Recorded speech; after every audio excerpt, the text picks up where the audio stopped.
So today we're going to cover the Oslo Accords. The Oslo Accords is a collection of documents. We're referencing two sets of agreements that took place between the Israeli government and Yasser Arafat and the Palestinian, what became known as the Palestinian Authority, and is now sort of the recognized governing body of the Palestinian people. These were signed in two parts.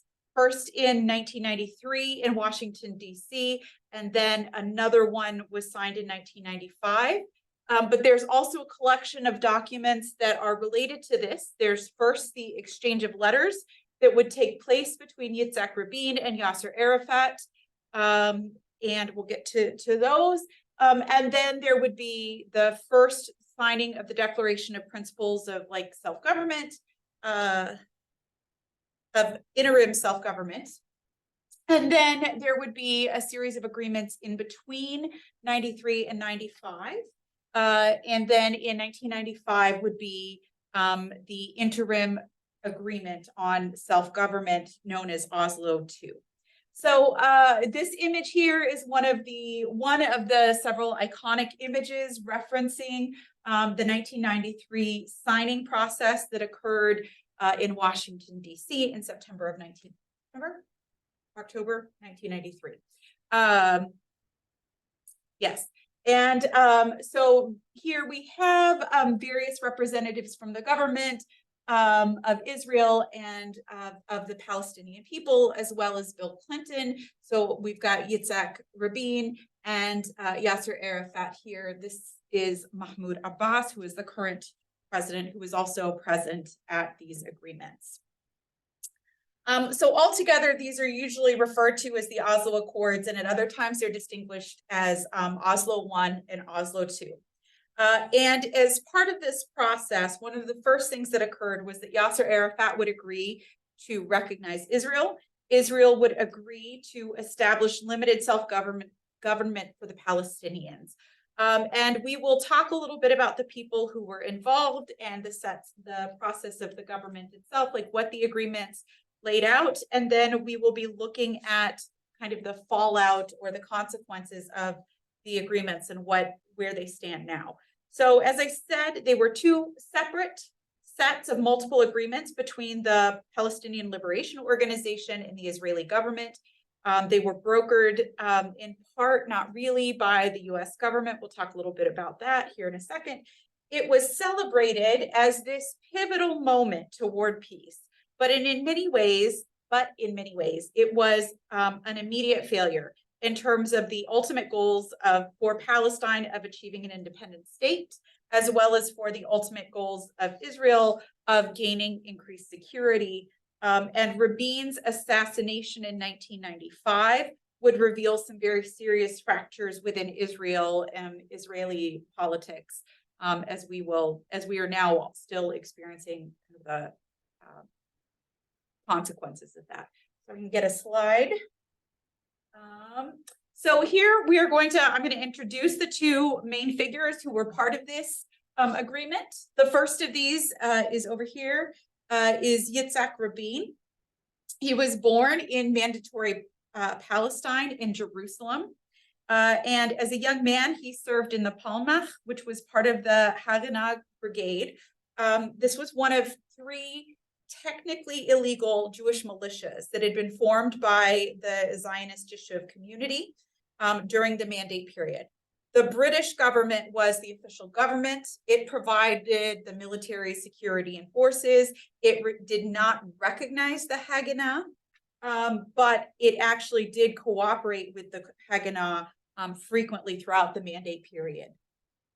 So it was technically illegal, but there was tacit agreement and cooperation with the British government. The other two militias that existed were the Lehi and the Irgun, and these were much more extreme in their positions relative to both the Palestinians living there as well as the British government. The Palmach was an underground militia force that was created in 1941 under the Haganah as part of an initial push during World War II to stockpile weapons and prepare to initiate and plan to initiate attacks to push Britain out of the Palestinian Mandate in 1947, and then to expand that push into a war of conquest, where they conquered what would then become Israel in 1948. The Palmach remained, no, sorry, not the Palmach. Yitzhak Rabin remained active in the military, then became officially the IDF through 1967. And then he turned that military experience into a political career. He held a wide variety of cabinet positions in the Labor Party, including the role of Minister of Defense from 1984 to 1990, when he sustained the invasion and occupation of Lebanon, and then initiated a brutal repression in the West Bank with his iron fist policy there, which we'll talk about a little bit more. This was an outgrowth of the Likud party's iron fist policy that had developed during the Israeli occupation of Lebanon in 1981.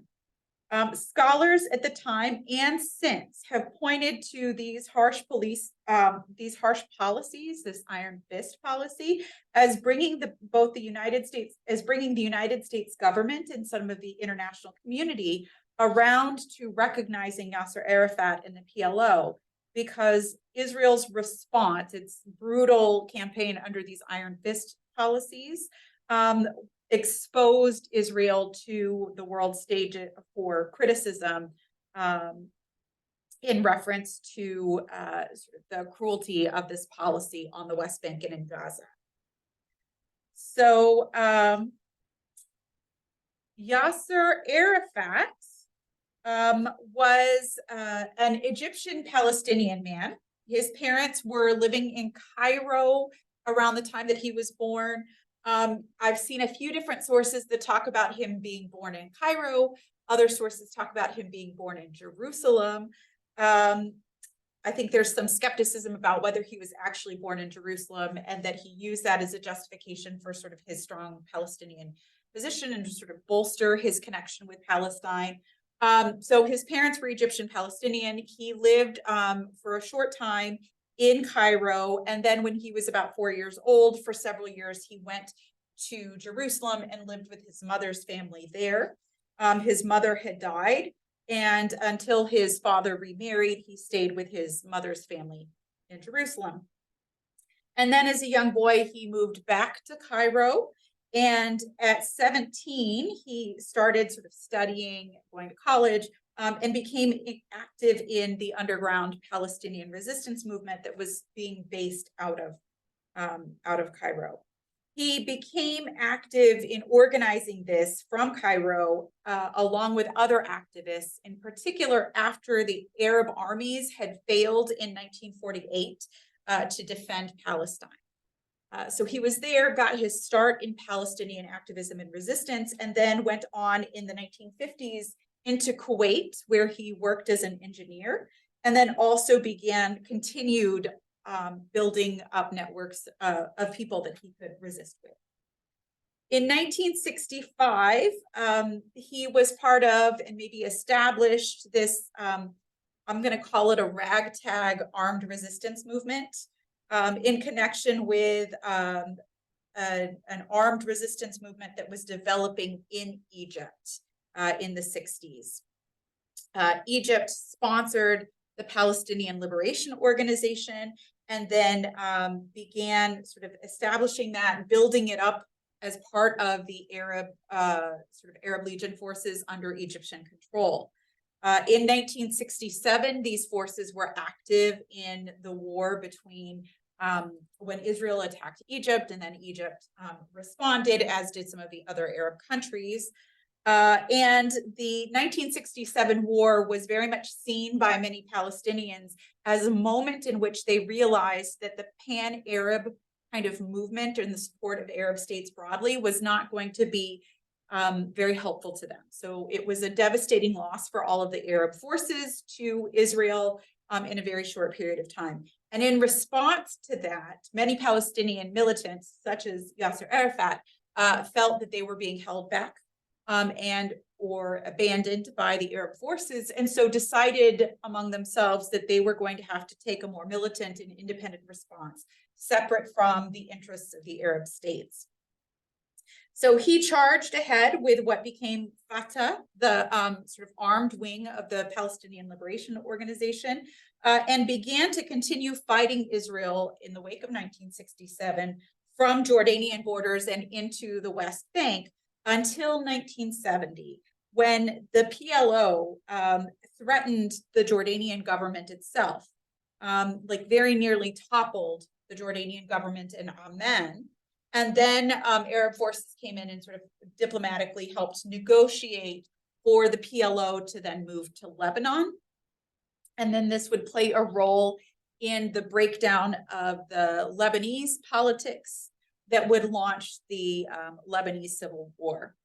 So around 1985, Yasser Arafat, by that time, had been, the Lebanese Civil War breaks out in 78. Yasser Arafat and the Palestinians in the South are part of the destabilization that contributes to that. And they were making ongoing raids into the northern part of Israel. And Israel then responded by occupying, like moving into Lebanon and occupying a large swath of southern Lebanon and actually marching all the way into Beirut at that point. During this war, there were a number of times in which one of the Lebanese forces, the Maronites, cooperated with the Israelis to surround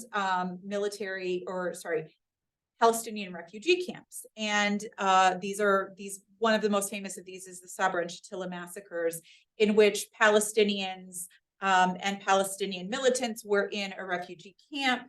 Palestinians were told not to leave, and then the Maronite forces went in and massacred large numbers of the Palestinians living in these camps. In 1985, Yasser Arafat and some of the other militants escaped Lebanon, and then went on to Tunis, where they claimed to lead the Palestinians from their government in exile located in Tunis.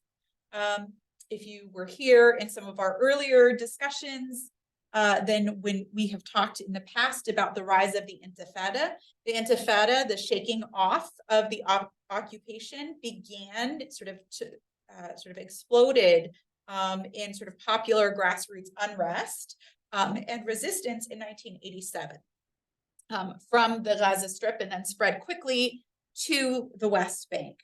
And when that happened, it became clear that the Intifada, where Yasser Arafat had sort of teetered on the edge of being irrelevant in many ways. He was separate from the Palestinians who were there living, under the occupation. And so he wasn't tuned in with the local activists in the community.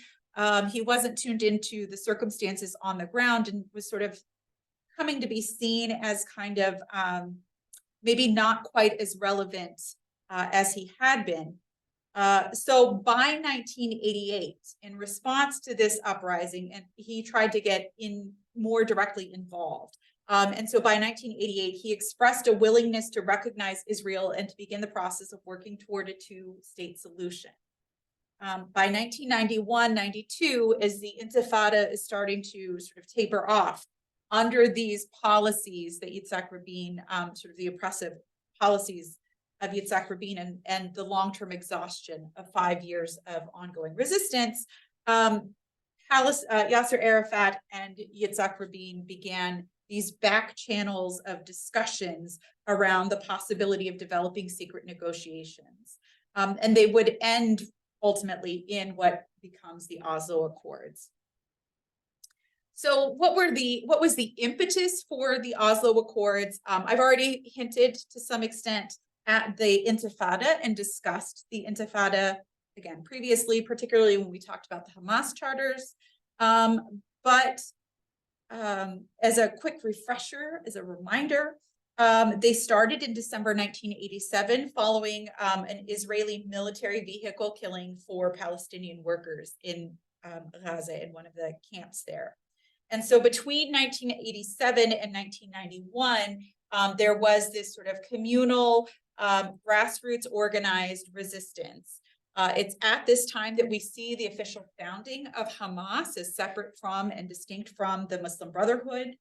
The early years of the Intifada were primarily considered to be non-violent periods during the Palestinians. If you can hit that slide, I think I have a picture from the Intifada. Yes. Were primarily considered non-violent moments of resistance from the Palestinians. There were large-scale strikes, resistance to economic engagement with the Israelis. There were high levels of social cooperation and support, as well as community policing and protection of the Palestinian community against the curfews and Israeli forces in the region. One of the things that many people remember from the Intifada was the extent to which, once again, just as it is the case in Palestine now, the population of Palestine was more than 50% young people, people who were under the age of 18, 19, and then young men in their early sort of teenage and early adulthood years who became sort of the front face of the resistance movement. And they were often described as children with rocks or children bearing rocks. And so I'm just going to hint at sort of the way in which this kind of came to be the visual image of these young people throwing rocks or with slingshots who were often facing these large-scale Israeli tanks. So a Syrian poet, Nizar Qabbani, wrote a poem, Children Bearing Rocks, to sort of represent or sort of illustrate this moment, put it down in words. And so the first stanza of that says, with mere rocks in their hands, they stun the world and come to us like good tidings. They burst with anger and love, defy, fall, while we remain a herd of polar bears, a body armored against weather. And this poem goes on to critique the older generations that have sort of slid into complacency and have not taken action, and sort of highlight these young children, Palestinians, as brave heroes in the face of this humongous oppression, right? And then this is aggravated by this image of Israel harming Palestinians on such a scale, is aggravated by those iron fist policies. Again, in the first few years, this was primarily conceived of and understood as a nonviolent movement. But as we get to like 91 and onward, it would become increasingly a fractured moment or a fractured leadership. And there would be increased amounts of violence and conflict, both within Palestinian groups, as well as between Palestinian clashes with Israeli forces.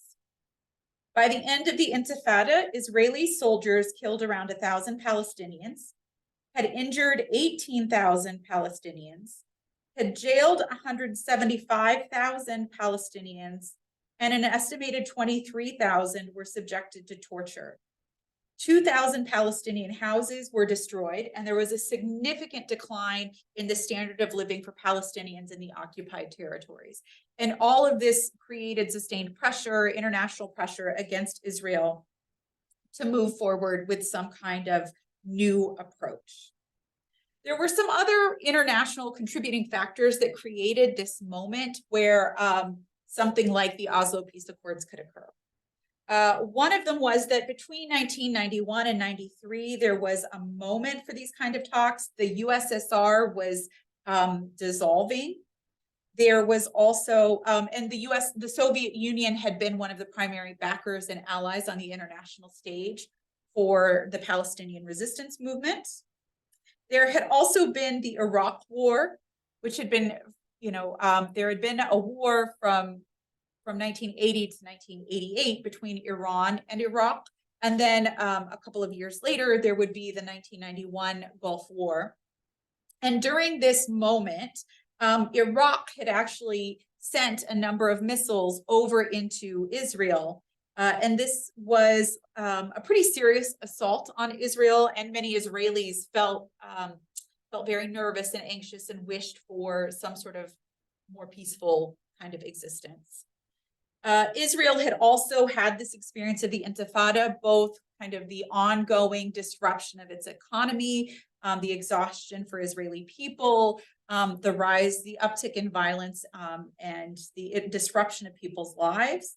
They had all become increasingly aware of the decline of Israeli prestige in the international stage.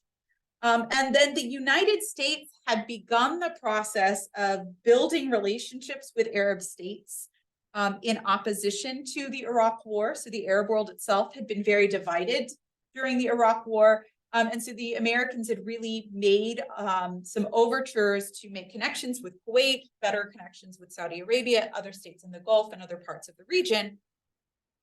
And this meant that they were more willing to hold Israel at arm's length, less closely to their foreign policy than they had been, in part because they wanted to maintain these strong relationships with the Arab states at the time.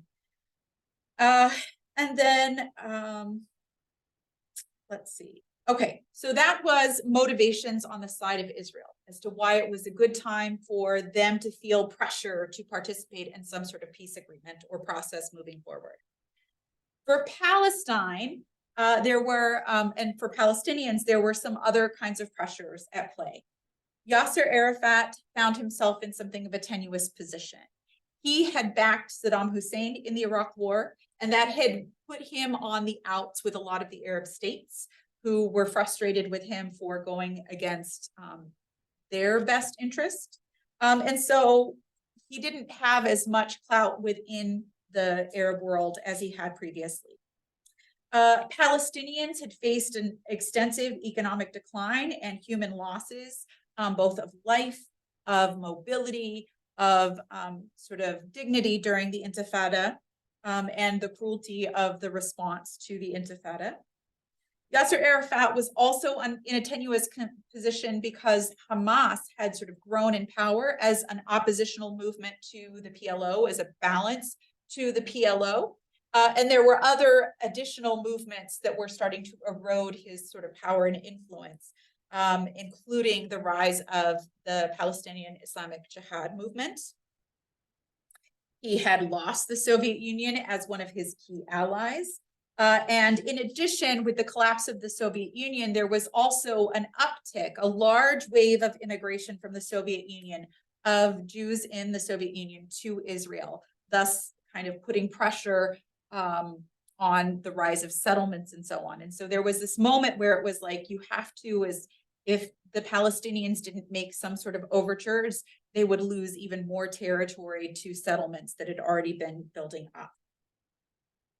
And then, of course, Arafat needs to repair his bad relationship with some of these other states. And this becomes one way for him to find a way back in to Arab politics.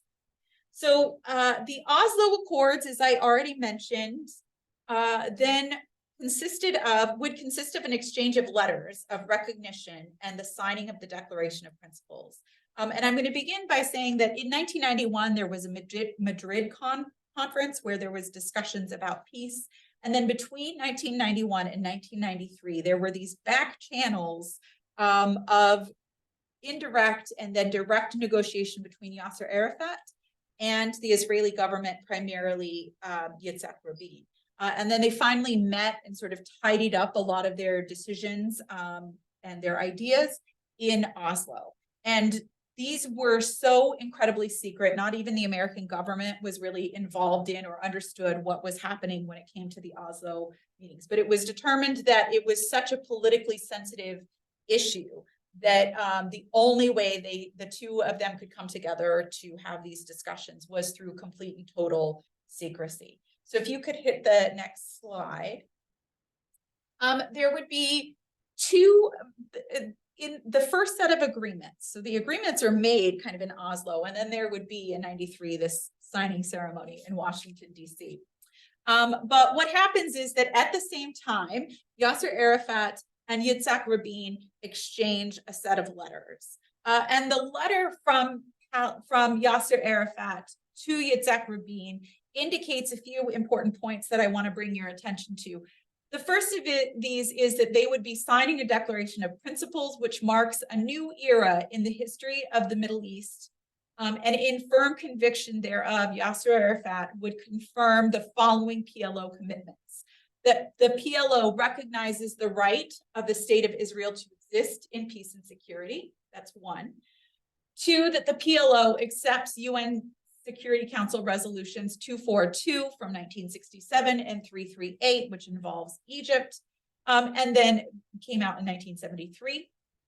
The PLO further commits itself to the Middle East peace process and to a peaceful resolution of the conflict between the two sides, declaring that all outstanding issues relating to permanent status will be resolved through negotiations.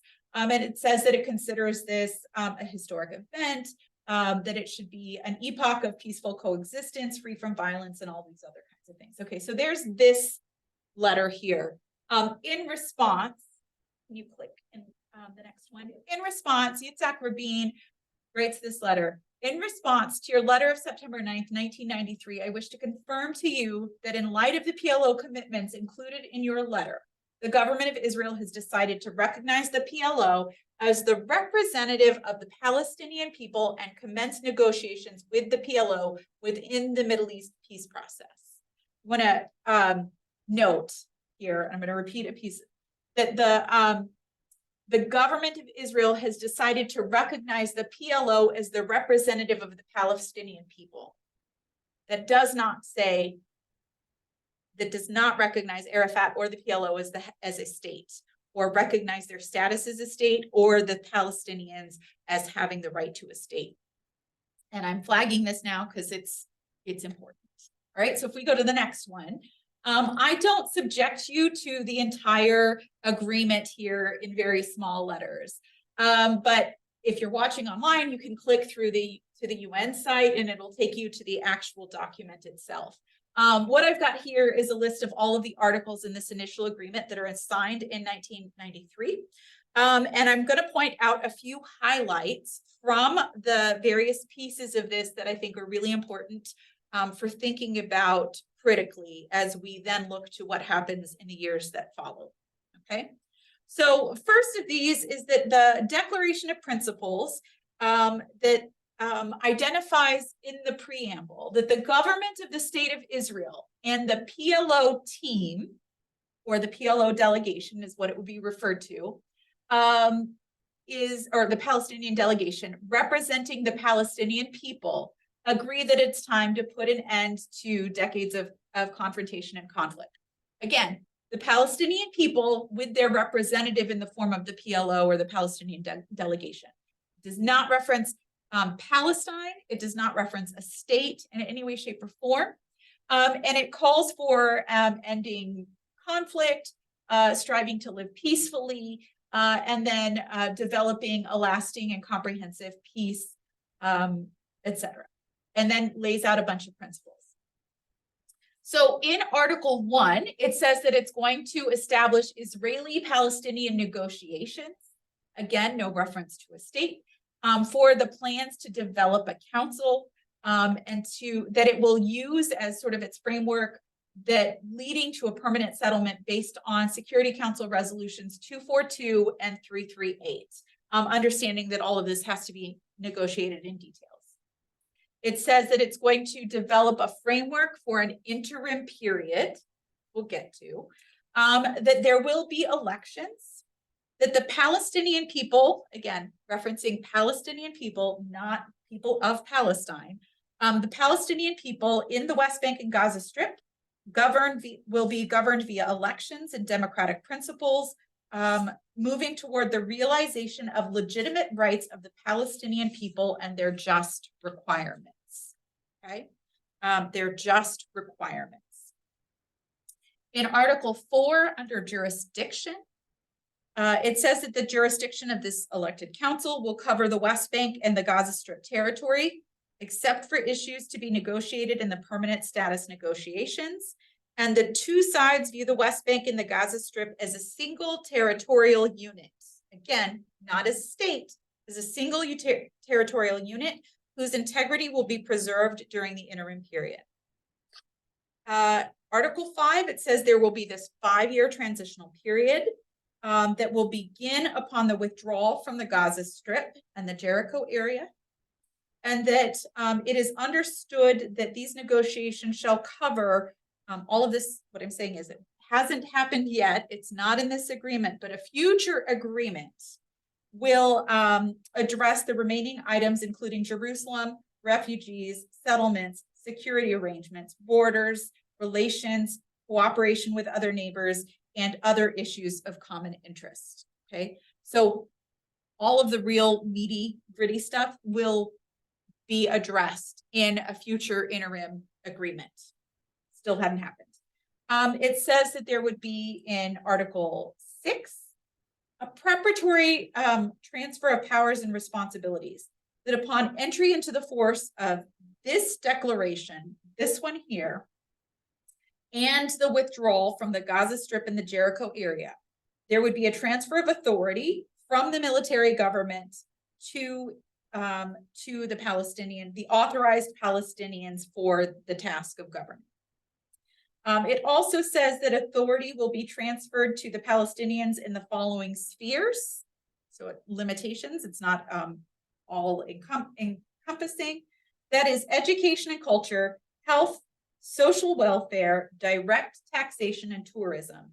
But the Palestinians side will commence in building police forces as will be agreed upon. Okay. It then says that in Article 7, that there will be a future interim agreement that will become known as Oslo II, that the Israeli and Palestinian delegations will begin negotiating something that will be an interim period in an interim agreement. That there should be the development of a Palestinian police force that is strong, while Israel will continue to carry the responsibility for defending against external threats, as well as for overall security of the Israelis for the purpose of safeguarding their internal security and so on. Okay, so all borders would be handled by Israel. Only internal stuff would be handled by a Palestinian framework. It says there's a liaison committee, some plans for developing some economic fields for liaising to cooperate with Jordan and Egypt. These are the two countries that had signed an agreement. Well, Egypt had signed an agreement, a peace agreement with Israel. Jordan was closely in cooperation with the United States and would eventually sign an agreement the next year. That there would be a redeployment of Israeli forces in the territories for the purpose of securing elections to go forward. That Israel would withdraw from the Gaza Strip and the Jericho area as to be detailed in a protocol down the road. And that they would put in place the Marshall Plan, which was an economic plan of development that was tied to American foreign policy and American aid. So those are the key pieces that come out of this first set of agreements. And I will just cut to the chase and say that most of that stuff does not actually get addressed. So in 1993, there is this agreement that is signed on the Washington lawn. In 1994, there would be the signing of the Gaza-Jericho agreement, right? And remember, the Gaza-Jericho agreement said that Israel would be withdrawing from the area of Jericho, which is a good chunk of the West Bank, and would be withdrawing from the Gaza Strip, right? None of that ever happened. Okay, that the agreement for this, that when this agreement is signed, there would then begin the process of a 5-year time frame for the development of an interim plan. And so that kind of 1995 was the interim agreement. This was already a year late from the 1993 agreement. Then in I'm getting my dates mixed up. Okay, so immediately upon signing the Oslo Accord #1, they're supposed to begin the process of within 6 months coming up with the interim agreement. That does not happen. They do sign the Jericho agreement. That never gets implemented. And then 94 passes. The interim agreement hasn't been signed. 95, they finally sign an interim agreement that becomes known as Oslo Accords 2. Okay. You hit the next button. Oslo Accord 2 is this lengthy document. Again, you can link to it if you want to read the whole thing, but as you will see, it's not really worth going into a whole lot of detail for these purposes, because you'll see the one real thing that takes effect is, if you put the next slide, the one tangible thing that takes effect as a result of Oslo II in 1995 is the drawing up of, this is the official map. And I hope everyone understands that this is impossible to read. And so I did look for another map that more or less gives us a picture of what's going on. So you can kind of have a sense of what's happening here. But this is the real map. And this is sort of a cleaned up, easier to read version. But what it does is Oslo II identifies the territory of the West Bank and establishes areas A, areas B, and areas C. Areas A are Palestinian majority areas that are cities, and those would come under Palestinian police. So it's really only supposed to be Palestinian police present in Area A. Area B are Palestinian villages. That is, that they're areas that are not quite as populous, and that as a result, there would be shared administrative and particularly security agreements between the Palestinian police force and the Israeli government. And then Area C is supposed to be covers settlements. So there are a variety of Israeli settlements that are within this area, and the agreement concedes that Israel can maintain control over all of those, and theoretically areas that are considered to be unpopulated, largely unpopulated. So all of the gray area is Area C that is under direct Israeli control, not under Palestinian control. Can you hit the next slide? Oh, no, okay, go back. I thought I'd put in a map and decided it was unreadable, so I wasn't sure if that was going to work. Okay, so I just kind of want to point out that within 6 months, and we'll talk a little bit more about this, within 6 months, Yitzhak Rabin would be assassinated by an Israeli, an ultra-Zionist Israeli. We'll talk about that here in a little bit. Nevertheless, by 1996, they did hold elections, and at that point, Yasser Arafat was elected to be the first president and the leader of the Palestinian Authority.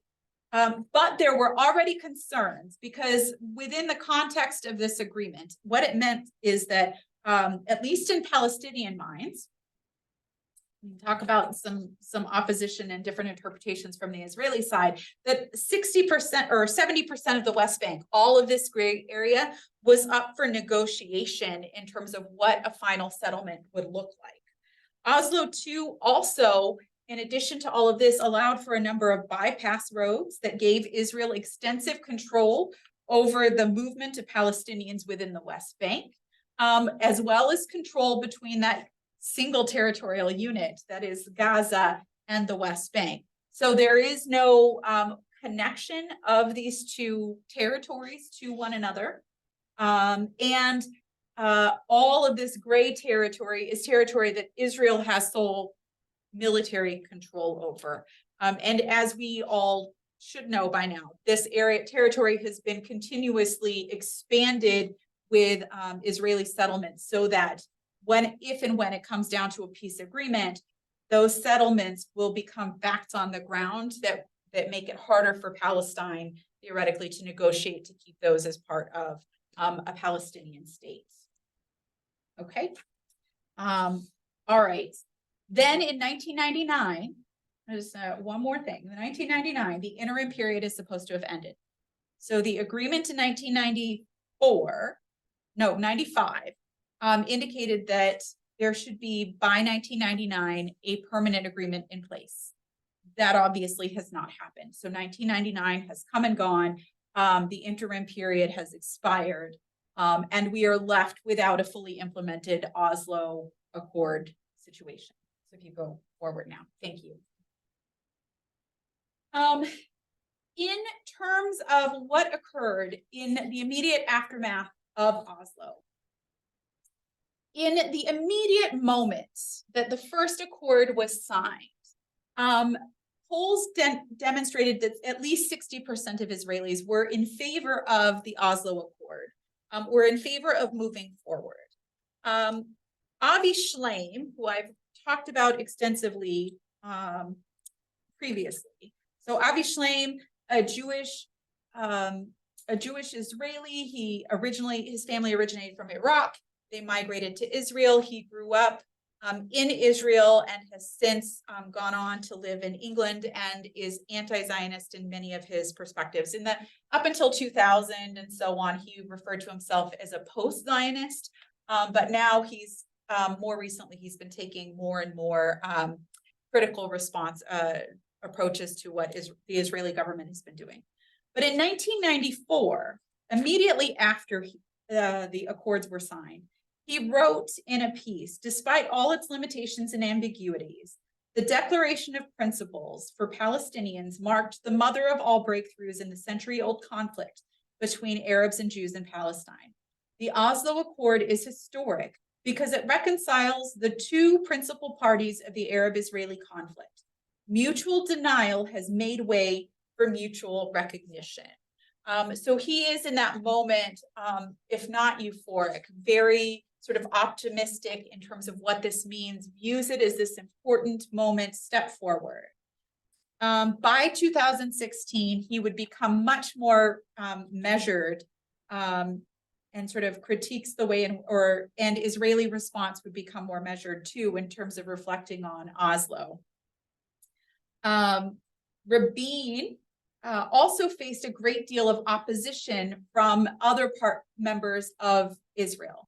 So Yitzhak Rabin, who had signed the agreement, then faces opposition from Ehud Barak in his government and the IDF more generally, who saw that, believed that Rabin had conceded far too much to the Palestinians in signing that first Declaration of Principles.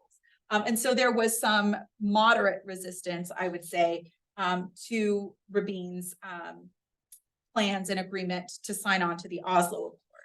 There was also much more extreme response to Rabin's participation in the Oslo process. In 1995, he was assassinated by Yigal Amir, who was a young radical religious Zionist and militant who was had served in part of the IDF in like a very particular portion of the IDF that allows you to do military secular studies as well as religious studies and sort of combines them ideologically.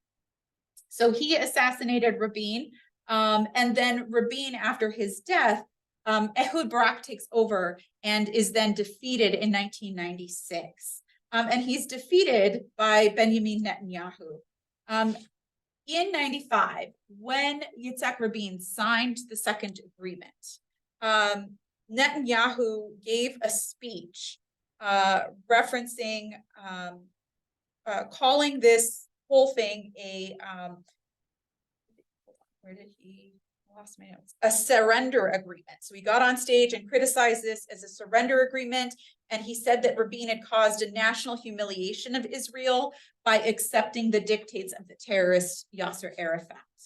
Netanyahu was then elected to his government won, and he became the next leader of Israel and immediately began the process of dismantling the peace process. He was openly critical of Oslo and began putting all kinds of obstacles in place in opposition to removal of settlement. He was in favor of expanding settlements. And whereas most of the leaders within Israel had been, and Rabin in particular, had been holding off on this question of Jerusalem as like the last thing that would be negotiated because it was such a fractious issue, Netanyahu from that point was putting the question of Jerusalem front and center, claiming Jerusalem as the capital of Israel, should be the capital of Israel, that was a no-go, there would be negotiating on all of that kind of thing.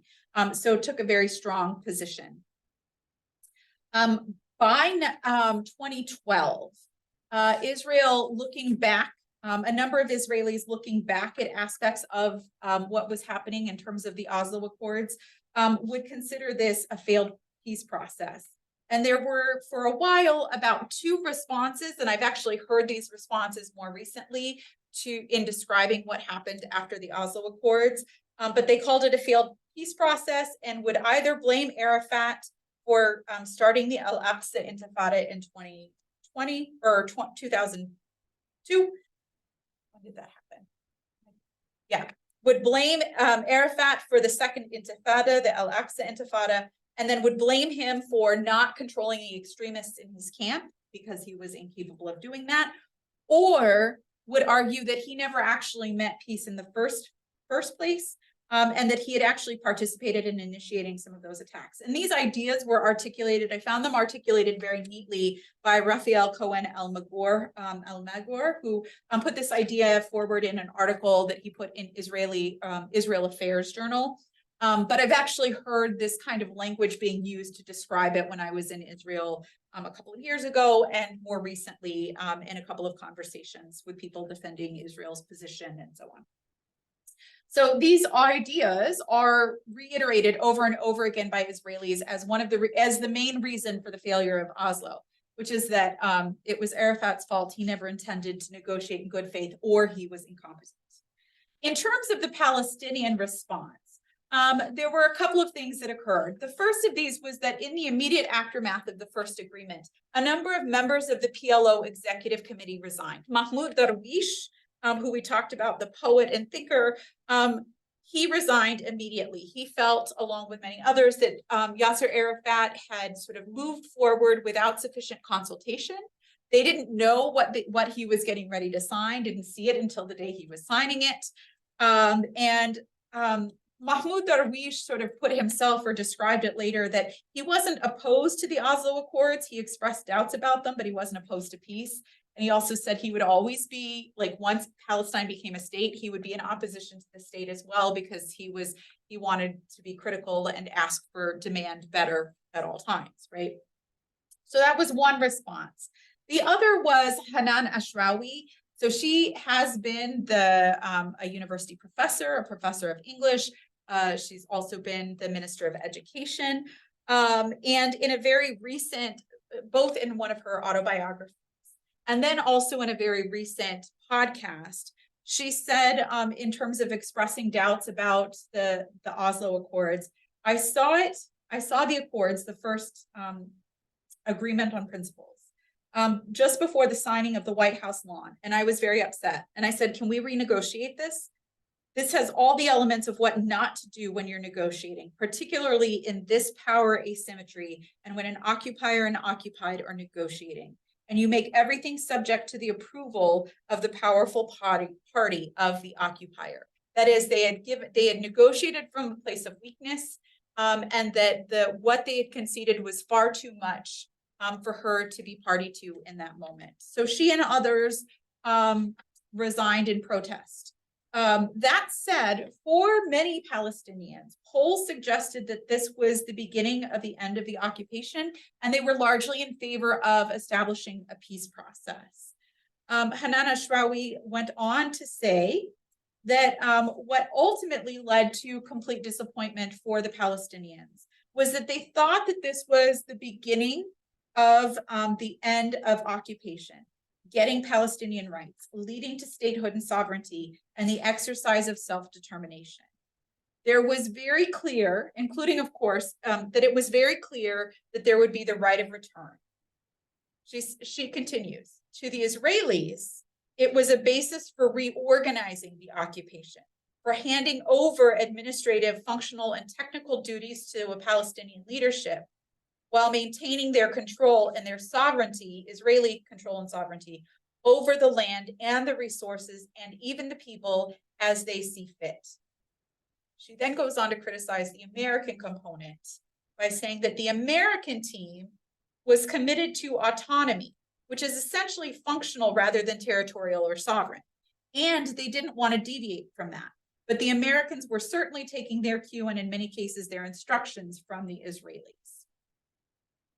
The other piece to keep in mind here is that Palestine or Palestinians were not fully, while Palestinians were in majority in favor of some movement towards peaceful negotiations, we've already seen an extensive split by this time, which means that Yasser Arafat if he'd already frustrated the people who were within his own cabinet by making this agreement almost unilaterally, he had further alienated those who were already opposed to him.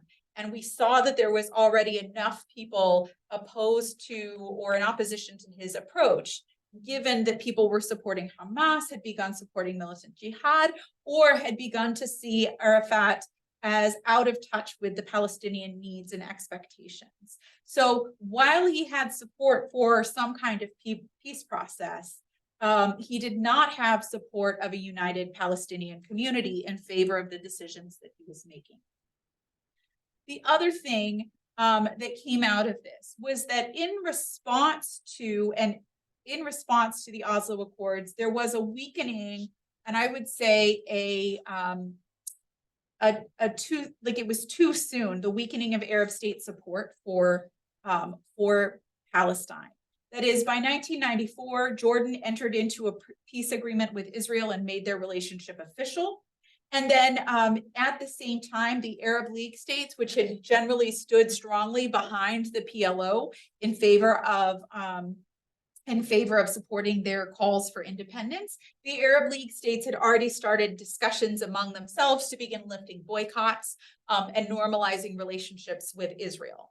And so that started and took the pressure, the international pressure and the regional pressure to some extent off of Israel in support of Palestinians. So by 1993, that first agreement, the sign that the Arab League and some of the other Arab states were already on board, clamoring to get on board with this, weakened Palestine's position to ever implement what was going to happen going forward with Oslo II. And then there would be, of course, the dismantling of the peace process with Benjamin Netanyahu's next steps. The other thing was that there would be, I'm going to say that there's one other piece that I wanted to bring to your attention in terms of the response by Yossi Beilin, who was Israel's deputy foreign minister during this signing of the process. And in the same podcast where he was interviewed, that Hanan Ashrawi was interviewed, he said that he also felt like this was pushed forward in a way that was not structurally helpful. So he believed that this preliminary, temporary kind of agreement was not enough, that there needed to be a push towards something that was more permanent. He said it's difficult to describe what happened in the streets. In the beginning, people in Israel came with flowers to the soldiers. I mean, the demonstrations of hope on both sides were unbelievable, unbelievable. People really wanted to believe that we'd made peace with the Palestinians. And this was a decision of one person, and his name is Bill Clinton. Clinton was a young president with no international experience.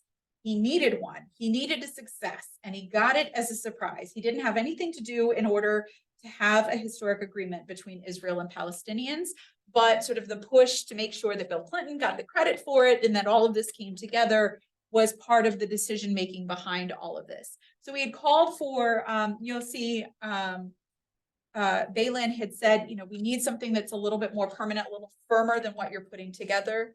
Yitzhak Rabin, within a couple of years, was assassinated. And so the environment for this moment where they could come together and put some kind of agreement together was quickly sort of whisked away with Rabin's death, with the second intifada, with Netanyahu's new sort of response to the agreements that Rabin had put into place.